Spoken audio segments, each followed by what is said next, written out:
ese Señor. Aleluya, aleluya, aleluya, aleluya, aleluya, aleluya. El Señor esté con vosotros. Y con tu espíritu. Lectura del Santo Evangelio según San Juan. Gloria a ti, Señor.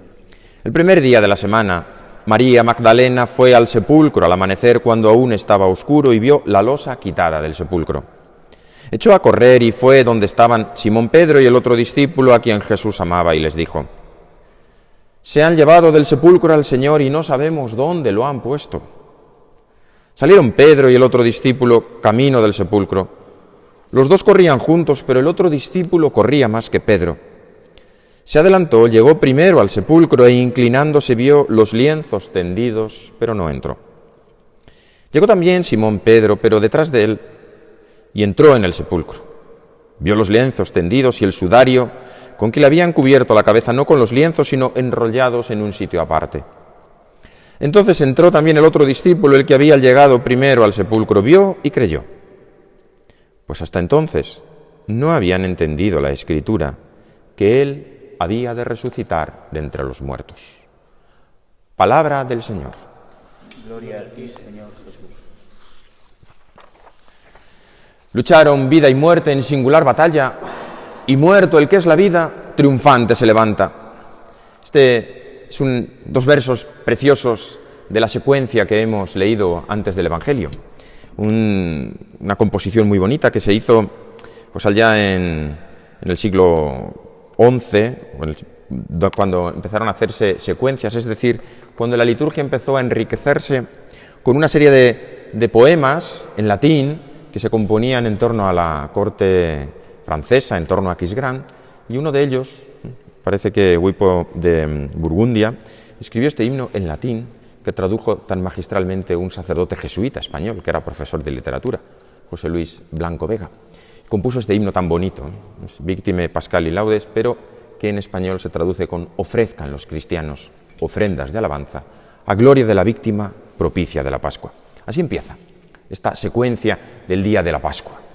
Un texto precioso, y así empieza, y tiene esta frase que quisiera desgranar ahora en la predicación por el sentido de la fiesta de hoy, tan bonito.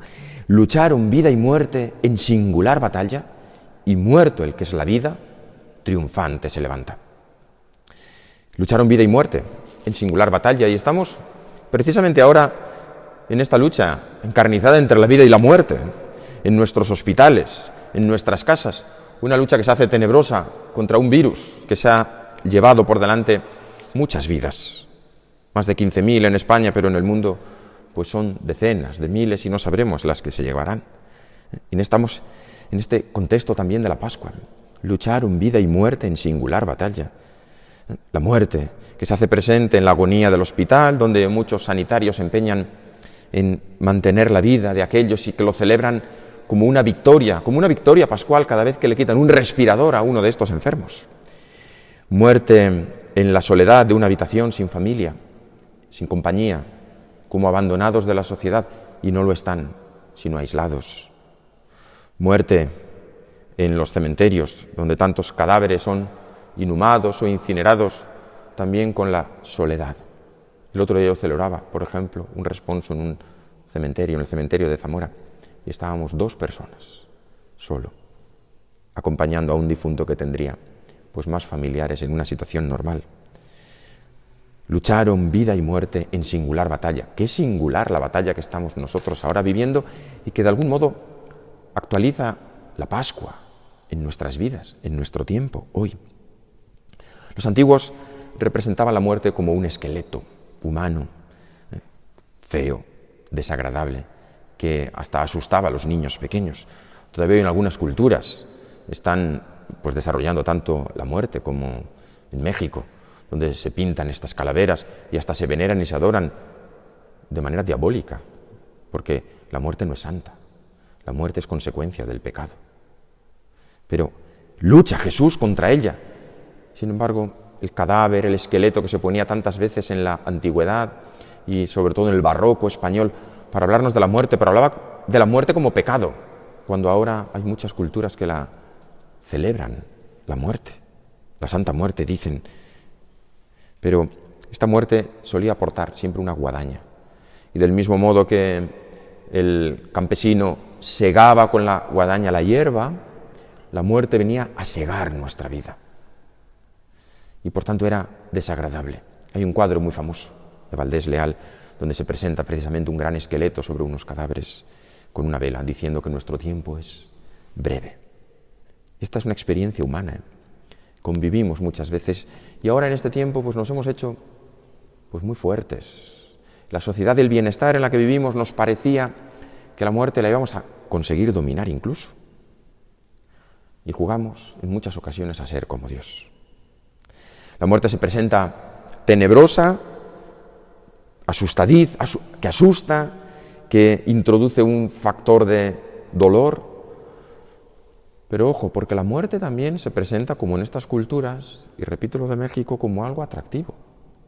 Sí, porque hay una cultura de la muerte que nos está presentando la muerte hoy como algo atractivo.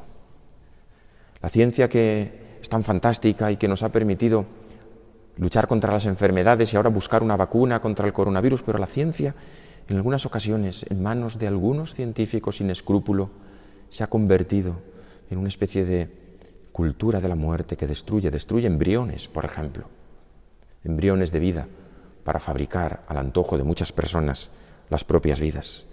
Ayer cuando yo llegaba a casa, después de la vigilia pascual y de recoger, pues me encontraba que estaban poniendo en una cadena de televisión mientras cenaba, después del ayuno pascual, cenaba y veía que estaban poniendo Frankenstein. No seguí la película, pero Frankenstein es un símbolo de esta cultura de la muerte que quiere jugar a ser Dios y fabricar con cadáveres humanos vida. Y lo que vi fue un diálogo que se producía entre este científico que quería dominar la vida y construirla, fabricar vida, suplantar a Dios, que es el pecado de Adán, ponerse en lugar de Dios, el que ha vencido Jesús con su muerte. Pero también hay una cultura de la muerte que se presenta también de manera atractiva, con la eutanasia, destruir a nuestros ancianos y a los miembros más débiles de nuestra sociedad. Mirad, es curioso, porque ahora se desvelan las cartas ante un acontecimiento tan duro como el coronavirus. Holanda, que se nos ha presentado como la vanguardia del progreso en la defensa de algunos supuestos derechos, se nos presentaba como la gran legisladora de la eutanasia, como la que estaba en la vanguardia de una legislación que defiende unos derechos de unos seres humanos. Curiosamente, ahora con el coronavirus se ha desvelado que Holanda es el país más insolidario de la Unión Europea, que bloquea ayudas y que además pidió en los primeros momentos, luego han tenido que rectificar por la presión pública, pero pidió en los primeros momentos que no se llevara a los hospitales ancianos y a débiles. Esta es la cultura de la muerte que se está imponiendo de muchas maneras con esta fractura.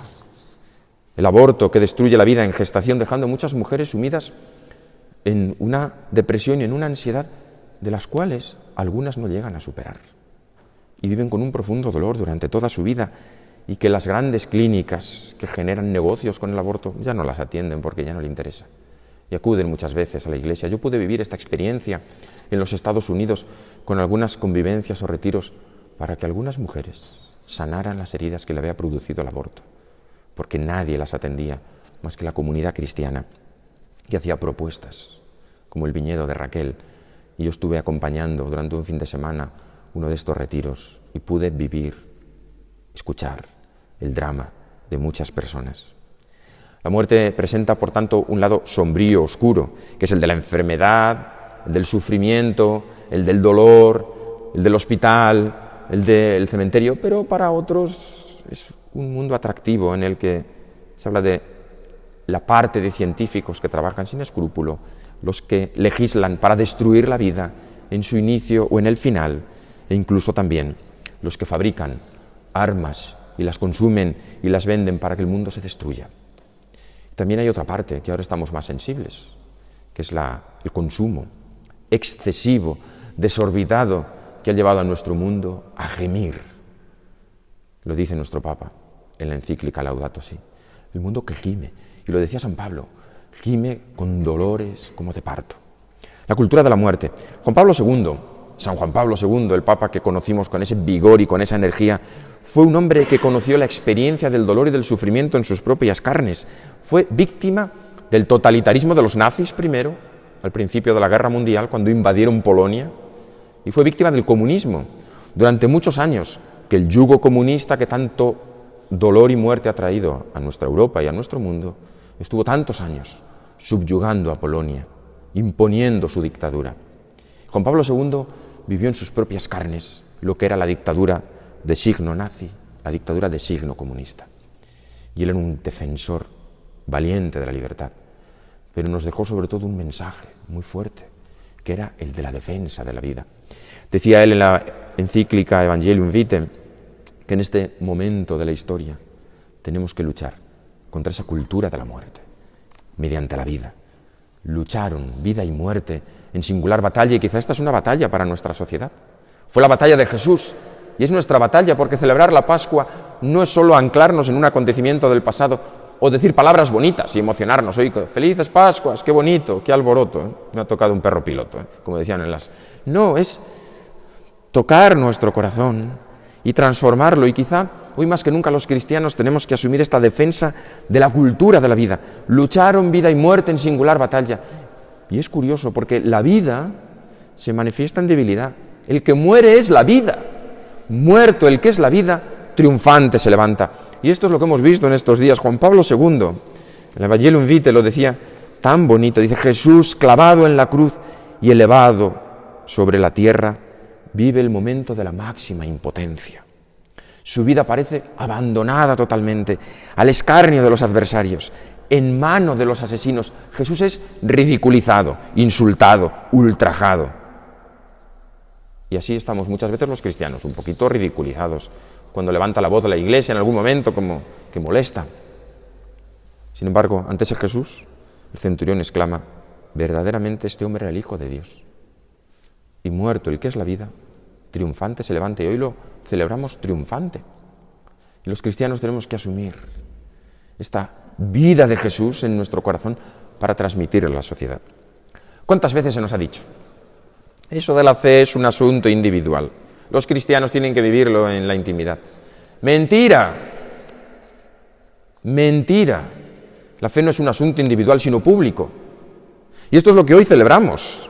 Porque los apóstoles, como nos cuenta el libro de los Hechos de los Apóstoles, cuando descubrieron que Jesús había resucitado, no se quedaron encerrados en un cenáculo para decir, hoy me voy a emocionar hablando con Jesús. ¿Qué emoción me produce eso? Hoy voy a quedarme aquí en la intimidad de mi cenáculo rezando. O vamos a hablar de la fe aquí entre nosotros, en un grupito, encerrados.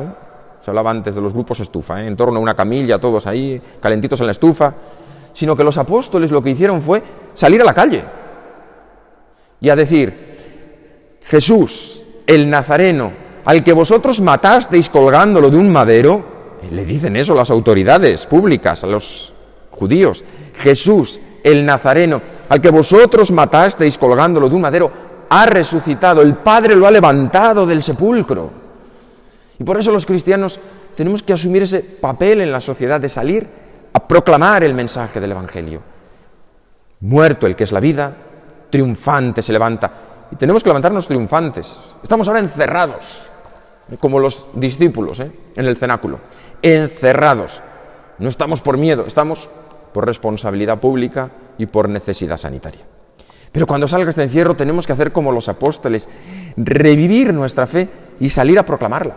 De múltiples maneras, con nuestra conducta primero, porque no vale solo la palabra, con nuestra conducta, con nuestro testimonio vital, pero también con nuestra palabra.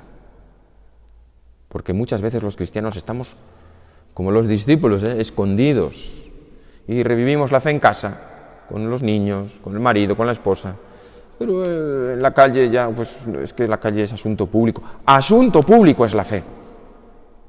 Vamos a pedirle al Señor resucitado hoy, quien simbolizamos con este cirio tan bonito, pero a quien escuchamos en la palabra, a quien comemos en el pan de la Eucaristía. Vamos a pedirle a Jesús resucitado que nos dé la valentía, el vigor, la pasión de los primeros discípulos de los apóstoles para salir a nuestro mundo a proponer nuestro mensaje, no a imponerlo, a proponerlo con valentía, con fuerza y con ilusión.